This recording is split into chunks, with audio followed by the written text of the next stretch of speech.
0 Words of the Queen 440. My daughter, among the great and ineffable favors of the Omnipotent in the course of my life, was the one which thou hast just learned and described, for by this clear vision of the divinity and of the incomprehensible essence I acquired knowledge of the most hidden sacraments and mysteries, and in this adornment and espousal I received incomparable blessings and felt the sweetest workings of the divinity in my spirit. My desire to take the 4 vows of poverty, obedience, chastity, and enclosure pleased the Lord very much, and I merited thereby that the God-fearing in the Church and in the law of grace are drawn to live under these vows, as is the custom in the present time. This was the beginning of that which you religious practice now, fulfilling the words of David in the 44th Psalm, "After her shall virgins be brought to the king." For the Lord ordained that my aspirations be the foundation of religious life and of the evangelical law.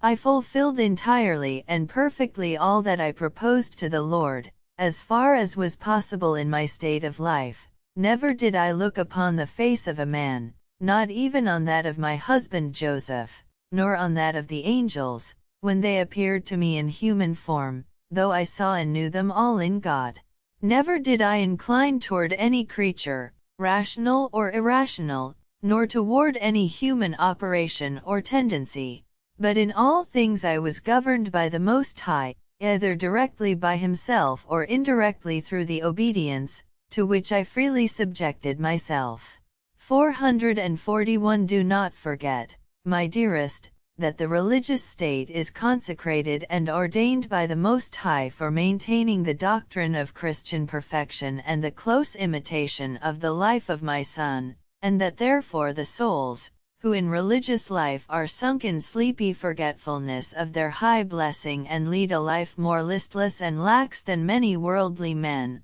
are objects of great wrath of the Lord, and a severer judgment and chastisement await them than others. The demon also, ancient and astute serpent as he is, uses more diligence in his attempts to overcome religious men and women, than to conquer all the rest of worldly men, and if one of these religious fall, all hell exerts the greatest solicitude and care to prevent his using the many means which religion affords for rising from a fall, such as obedience and holy exercises and the frequent use of the sacraments. To make all these remedies miscarry and be of no use to the fallen religious, the enemy applies so many cunning snares that it would fill with terror anyone who saw them. However, much of this is recognized in the actions and artifices by which a lax religious soul tries to defend its remissness, excusing it by specious arguments, if it does not break out in disobedience and yet greater disorders and faults.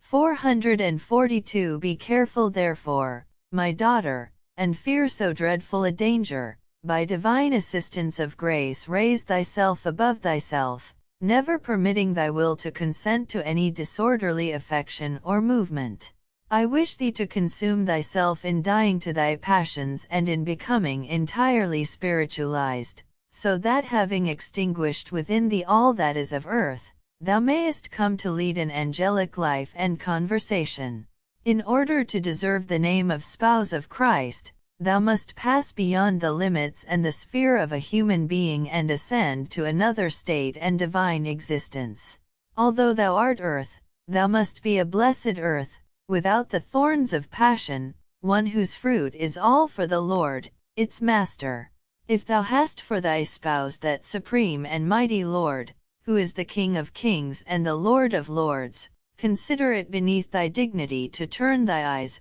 and much more thy heart, toward such vile slaves, as are the human creatures, for even the angels love and respect thee for thy dignity as spouse of the Most High. If even among men it is held to be a daring and boundless insolence in a plebeian to cast longing eyes upon the spouse of a prince, what a crime would it be to cast them on the spouse of the heavenly and omnipotent King? And it would not be a smaller crime if she herself would receive and consent to such familiarity. Consider and assure thyself that the punishment reserved for this sin is inconceivably terrible, and I do not show it to thee visibly, lest thou perish in thy weakness. I wish that for thee my instructions suffice to urge thee to the fulfillment of all I admonish and to imitate me as my disciple, as far as thy powers go. Be also solicitous in recalling this instruction to the mind of thy nuns and in seeing that they live up to it.